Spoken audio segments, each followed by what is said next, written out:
to the Put on the Penalty Spot podcast with me, Josh. And me, Jess. I thought I was going to forget my lines then. We're still going with the me, Josh, and you, Jess. Yeah, so there's been a few games. Well, actually, there hasn't been a few games. No, that's the thing. 4 games at the weekend? Yeah, there were meant to be 12. Where everybody was supposed to play. So yeah, 12 National League games. 8 of them called off, including the one we were supposed to go to, Halifax away. Jess was a bit disappointed because it's obviously a Yorkshire team. So to be fair, I was going to go to York City versus Fylde. I was rooting for that. Yeah. So that game getting called off, we thought, we might go to York, but then that got called off as well. So yeah, we didn't end up going to any game at all. You worked, I went out for a drink. Yeah, well, you debating the Arsenal game as well. Yeah. The Arsenal women's game. I don't know whether you want to start on that quickly or you want to just jump straight into the National League. No, I'm a bit sad I couldn't go to the Arsenal game because it did look a good one from the highlights that I saw. I mean, I was quite surprised in the end score. I thought... Didn't you do a little prediction? I did a prediction and I predicted 5-1 Arsenal and it was 2-1. So I got the one bit right. You gave Everton a chance of scoring the one goal. You just gave them no chance in the game at all. I just thought defensively they might not have been as strong and been to Arsenal recently where they played Watford and they did get those 5 goals in like boom, boom, boom. I just thought that... You thought it would happen again? Yeah. Oh yeah, I mean, I don't know much about the game, to be honest. I looked at a few highlights, but nothing. It all very much happened in the first half. Caitlin Ford in a couple of minutes, and then Beth Mead added time for the first half with a header. Did Everton equalise? Everton equalised, and then... Oh, okay, so it got a bit like, we're scared. We're scared. But then, yeah, I didn't really see the highlights for the second half, but... Not much. Well, we're debating on going on Wednesday, yeah. So it might be my first woman. Well, I've been to a few England games. I went to the Euro final last year, couple, and the quarter final as well. A couple of other England games as well, but I haven't been to a WSL. Yeah, Women's Super League game. So yeah, Jess knows a bit more than me. On that front, but yeah, well, probably a bit more than football than me at the moment, but yeah. Anyway, into the National League. So I don't know what game you want to start on. Maybe Kidderminster Aldershot. It's quite an interesting game. I was going to start with that one, but yeah, let's. Well, there's a few goals. Aldershot went 2-0 up. I was very surprised at Kidderminster in this game, actually. Same where they are in the league and where Aldershot are in the league. I feel like Kidderminster really showed up and really pulled it out of the bag. And I was actually think they were really lucky in some of their shots as well. Lucky with their shots? Yeah. Or unlucky with their shots? I just felt Aldershot's goalkeeper was not on like top form today, and some of the... Say it how it is, Jess. Say it how it is. Beat around the bush. No. I promise the keeper's not going to come for you. I mean, he might, but just say he was rubbish. No, don't you agree? Yeah. Like, there was a few chances I'm like, you should have caught that. Even I could have caught that, like... I think Aldershot went 2-0 up, and they thought they had the game won. And it kind of... But then Kidderminster were playing well before that, and I was a bit surprised, but... well, watching the highlights, we didn't actually watch the game fully, but yeah, Kidderminster with a new manager, you get the new manager syndrome and that kind of stuff. So maybe our predictions were pretty poor. They were poor, yeah. I just wrote them down here. We both said, well, you said 2-1 Aldershot, and I said 3-1 Aldershot. Oh, okay. Yeah, maybe at 2-0, I was like, it could be in here, but yeah. Maybe thinking back at it, usually you would go with the football with a new manager. You're going to expect things to change, the team to want to be, especially with Phil Brown. But yeah, Aldershot, I just thought I thought they had a better team to be able to beat Kidderminster, but obviously not. And there would have been another goal as well for Kidderminster because they had another pen, but the goalkeeper surprisingly saved it. Oh, you say something. It saved something. Oh, so you're trying to praise him now. yeah, just give a little praise. Yeah, I think you might just be digging a hole a little bit. Yeah. And I think Kidderminster did really well. It's like the first time they've scored more than 3 goals. Three games this season. Yeah. Okay. So I mean, to be honest, that doesn't surprise that's a big achievement for them. Yeah, well, I went there early on in the season. There was a 0-0 draw, so yeah, it doesn't surprise me they haven't scored more than 3 goals in a game. But yeah, one person really stood out for me in that game, though. I'd like to give a shout out. Hemmings, like he scored the penalty, he scored the second goal, and you could just see him all over the pitch, like he was around about. Do you think he could? Do you think Kidderminster are going to be able to get out of the relegation zone? Or you just think they're just too far in there now? Yeah, I think they're too cemented. Okay, well, what they do you can think? keep picking up points, but yeah, they are literally rock bottom. Maybe with a new manager, they can pick up 2-3 wins on the bounce, and they have a chance. I mean, it's tight at the bottom, but do you think it's too late? Too little, too late. Yeah, because like, if you think how much longer the season's left, how much we've already done. I mean, we're just over half. We can't judge. We can't judge them in one game. We can't judge their whole season on one game. Whether or not, I don't know who they've got next on the weekend, but we'll have to see if they can pick. I don't see why not. If they can pick up a couple of wins, there's certainly some teams that. Well, moving on to the next game, Ebbsfleet versus Hartlepool. Ebbsfleet can drop down into the relegation zone. They lost at the weekend against Hartlepool. That's a good result for Kidderminster. So definitely they could easily. Yeah. So should we move on to that game? Well, yeah, may as well. That they're in the relegation zone. Hartlepool winning 1-0. Yeah. Any thoughts? Apart from your thoughts on the, do we want to talk about the mascot? Do you want to explain? I'm laughing because we watched the highlights and I was watching the teams come out and I made a point of saying, oh my god, he's a really small player. Who is he?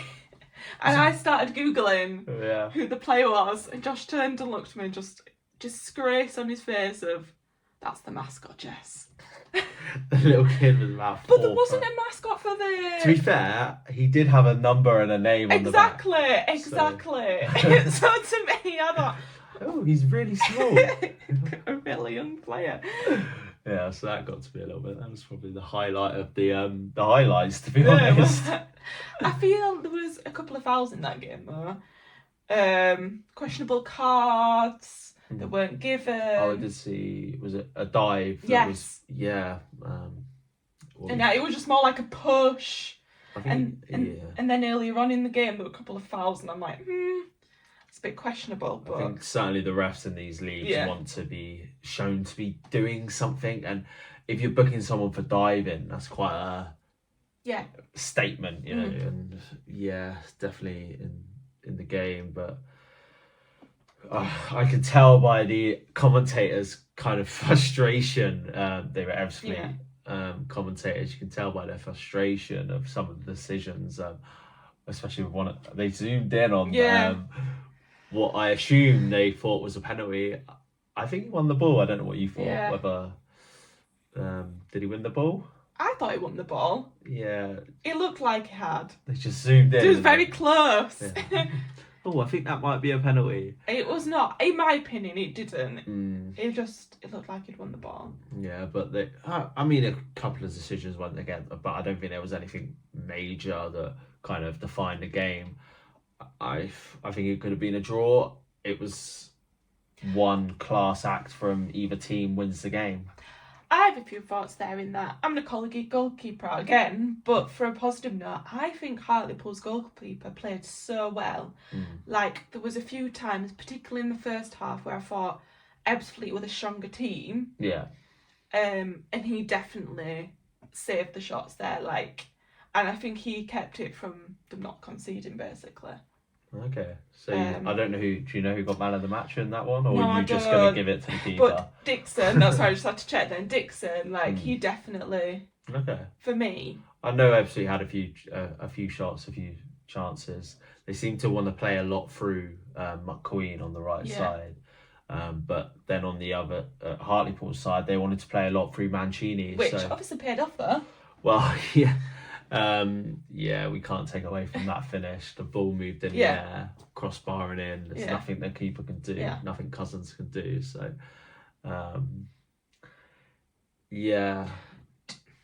Sorry.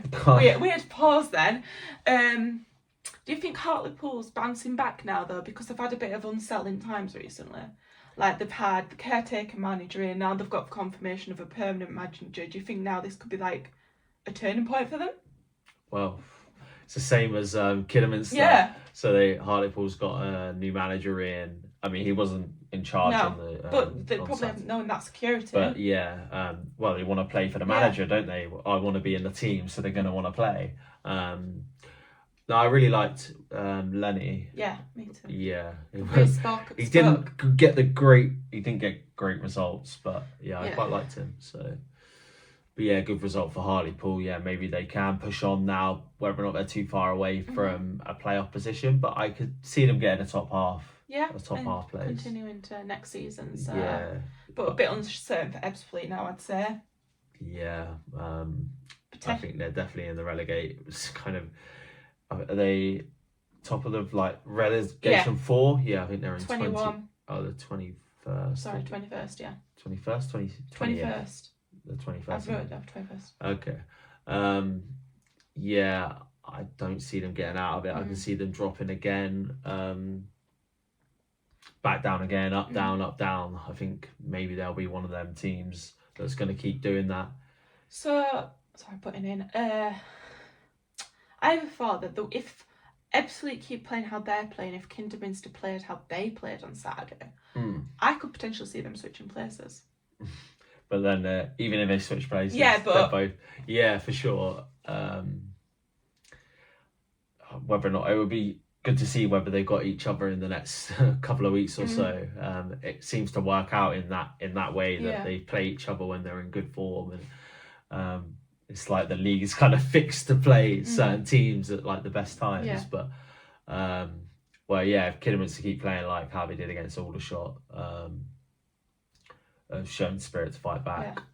And if Ebbsfleet just can't seem to find the goals, can't seem to hit the back of the net, then for sure they're going to go down, and they could switch with Kidderminster. But we'll see. I don't know enough about either team, to be honest, at the moment. But it'd be interesting to keep an eye on both of them. Okay, let's cover the next one. Dorking Gateshead. Good result there? It depends what you're looking at. Well, true. Good result for Dorking. Probably a bad result for the two teams we were just talking about, Ebbsfleet and Kidderminster. Should we talk about that red card? Or your thoughts before I go into it? I think it definitely gave Dorking the opportunity to fight. I think... but what was kind of initial thoughts? You saw the challenge and thought, did you think red card? Like, were you like, oh, that's a bad challenge? No, I mean, his leg went up. You can't, I mean, his foot was high, his studs were showing. It's probably about knee height, wasn't it?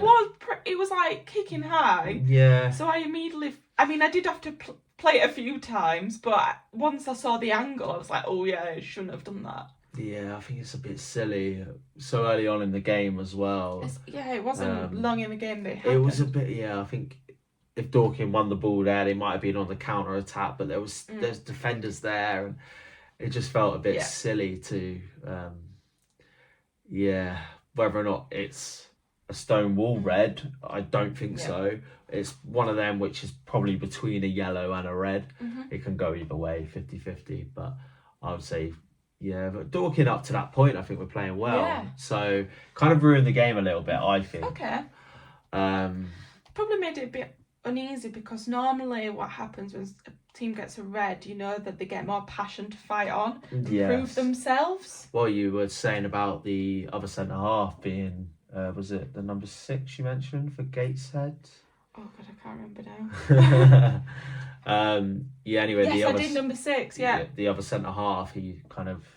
It was all over. Yeah, he just wanted to fight. Right, yeah. We can win this game. The hard thing for both teams, though, I think, they both play the same formation, don't they? Yes, 3-5-2. Yeah, they both play a 3-5-2. So to have a player sent off when you've only in your back three to then have to change it around, must have been quite hard. But to only lose 1-0 down to 10 men, I still think that's really good. For a good 70 minutes. But it was against a depleted Dorking team. But they really needed that win. So, I don't know if you got any other thoughts. Yellow cards for Dorking. Yeah, I think they just had to play a risky game then, didn't they? Take people off who they probably wanted to stay on longer, and those tactical decisions had to be made, which probably made it a bit unfair, but they kind of went with it and rolled with it. And to know that they'd only trained for one day before that game, and the game before that had been cancelled, Yeah, I think definitely, well, as you said, with the yellow cards, so they had to be careful, wary of the ref, because certainly in this league, where they've sent one player, well, most football leagues, like when you've sent one player off, you can kind of expect a decision to go the other way, whether that's a penalty, another yellow card for a red. So I think Mark done well to make the changes when he did, kind of change the team up a little bit. I think definitely they were able to create better chances, and I feel like Gateshead after that, after red card, did get more direct and were trying to push for opportunities. But I just feel Dorking from that point also fought back, and they did try to create those chances, which is when they got the goal, but obviously they just couldn't get the second. But I still think... Well, that was... there was another talking point, offside as well. Yes. The camera angle wasn't great. To my initial thoughts, I thought, I don't think that's offside. But I did. Yeah. I said, I think it is. Yeah. So it's all about perception there, which is the game, right? Well, exactly. It's perception. I mean, without VAR, I guess we won't know now unless they've got a better camera angle. But I didn't think it was off. You thought it was off. So, I mean, it didn't have much effect on the game and the end of it, apart from our predictions. So I predicted 2-0 to Dorking, you predicted 2-2. Yeah, so if that goal counted, you would have been spot on. Knowledgeable. Yeah. I think Gateshead now I think when they were in the playoff places, it was like, can we end the season now? Yeah. When they lost certain players and the manager and stuff, I'm like, can we just end the season now? Now I just don't see them. I don't think they're going to be able to get back into the playoffs. I just think they're going to drop down further down the table. Dorking can now push on. I definitely think Dorking can become the stronger team, or stronger than they were. Yeah, and then maybe click on next season. I know Dorking like to kind of cement themselves in the league and then move on, but I don't think that's going to happen to them in the National League. I think they might be here for a while now. Yeah. But two quite, well, in the next game, two long-standing teams, I would say, in Bromley and Boreham Wood. I've got thoughts on this game, and I've told you my thoughts on this game. What were our kind of predictions? I think we said there wasn't going to be any goals. No, well, not many goals. I was correct in that I said a 1-1 draw. I said a draw, I said 1-1, it was 2-1. You said 1-0 to Boreham Wood. I thought they were going to nick it. But you spot on with, well, not the correct score, but 1-1. Yeah. I don't think... I'm just going right in with what I think. For me, both teams were pretty average, and to say Bromley are where they are in the table, I'd say they played on par with Boreham Wood. Yeah, well, we were saying it before the game. Yeah, when we went to see Maidenhead. How we weren't very enthusiastic about how the way Bromley play, and it was a bit like, how are they where they are in the league? Is this something we're not seeing? It wasn't a massive shock to see the two, but also maybe it is because if Bromley got that goal, I know everybody's moaning, or not moaning, right, like complaining about with the But I looked at it straight away. If you turn the sound off, and you kind of you just look at the decision, and you think, right, okay, VAR, going back to VAR, they would have cancelled that out because I think there's 2 handballs. I think he initially, when he controls it, I think he controls it with his hand or his arm, and then it kind of carries on a little bit, hardly anything at all. Goes back to one of the Boreham Wood players. He kicks it against Cheek. But I don't think that's what the yellow card's for. Not yellow card. The handball decision's for. Right. I think it's for the prior to that. Okay. But the ref does take a long time to. It wasn't clear. No. And I don't think it was clear for anyone, really. I don't know. You realise they've got the 4th official and the lino. Maybe it just took them a little bit of time to communicate to say, listen, it's a handball. Yeah. But it's frustrating when the ball goes to the other end, they score, and then, oh yeah, it's not sorry, counted. You can't have that. Yeah, you can imagine how frustrating that is. I think he even managed to celebrate. He did. And then they're like, that's not going to count, and then the game just carries on. You're like, what happened there? That's football. I feel sometimes it happens so often, especially with VAR, which we love and hate. The fact that you celebrate a goal and then sometimes you're like, can I celebrate that? And I feel that's sometimes frustrating at times because you really want to celebrate, and there's times where you're like, just don't celebrate that, and I'm like, why can't I celebrate that goal? Literally. Well, yeah, at the main game, and it was everybody celebrating, offside. That was the problem. That was the problem. And you just, personally, I thought it was handball. Okay. So I'll take your opinion on that. Yeah. I think I'm bored. But I know you didn't think it was, and you were like, I don't think it is. I think it's a bit harsh, but yeah. I thought it was his leg, I'm not going to lie, because I saw a limb fly in, so it could be hand, but I just thought, is that a leg? Too high? I'm not sure. Yeah, I think a 2-2 scoreline is probably fair, though. I do as well. But yeah, Bromley nearly nicked it. I thought Boreham Wood probably, as I said before the game, they probably could have nicked it as well. I don't think, to be honest, I know they were saying Bromley's first goal was a bit of a screamer, but I think Nathan Ashmore could have done better there. But that's probably my only complaints about any of the goals, I think, really. I mean, to be fair, the second goal, Reynolds did well because it's the second goal since signed.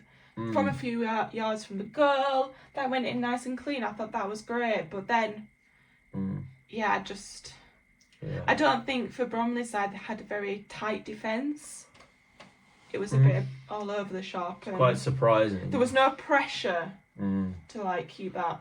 Yeah, I think they went into that game a bit like, oh, should we get a draw here? Neither team, I don't know. It seemed a bit odd, but. Maybe it was just a bit cold. Well, can I just say that's what they blamed? I watched 2 highlights and both said, it's the weather. It's windy at that side of the pitch, so there's an unfair advantage. Honestly. Yeah, it doesn't surprise me. Well, when you're a team in second place, I think for me, punching above their weight, they think the manager believes they belong there. They do. The season kind of tells. I won't take that away from them. So he's going to be a bit maybe arrogant, stubborn. We should have won that game. We should have beat Boreham Wood, and the goal should have counted. But yeah, I think 2-2 was certainly a fair. I think it was fair. Yeah, definitely fair representation of the kind of game, but. I would have liked Boreham Wood to nick it. But... Me too. But yeah, I think Bromley are pretty cemented in the. I think that's a word we seem to be using quite a bit. Cemented. Big word of the day. Yeah, so they were the kind of only four disappointing National League games. I know we have quite a few to. We're gonna have to break down tomorrow and maybe get our predictions in and stuff. Definitely. Do we think these are going to go ahead though? That is the question. Well, it's a little bit do we use the word warmer? Mild. It's a little bit warmer than what it was on the weekend, so I think hopefully we should be okay with most of the games. Pretty sure Maidenhead's going to be okay. Yeah. And if Maidenhead's going to be okay, then I'm pretty sure all the others. May pop over to Maidenhead, may not. Yeah. No, we'll be at the game. We'll go tomorrow. I don't know any other standout games tomorrow. And then there's a game on Wednesday as well on TV. So busy week for us revision wise. There's been some transfers as well. I know Josh Stokes has moved to Bristol City. I think Bromley sold a player to Brentford. I know they got him back on loan. Or it might be Bournemouth. I think got the two mixed up. But yeah, there's quite a bit to break down in the National League. So a lot of football coming up. Okay. Yeah. Cool. Cool. Well, thank you.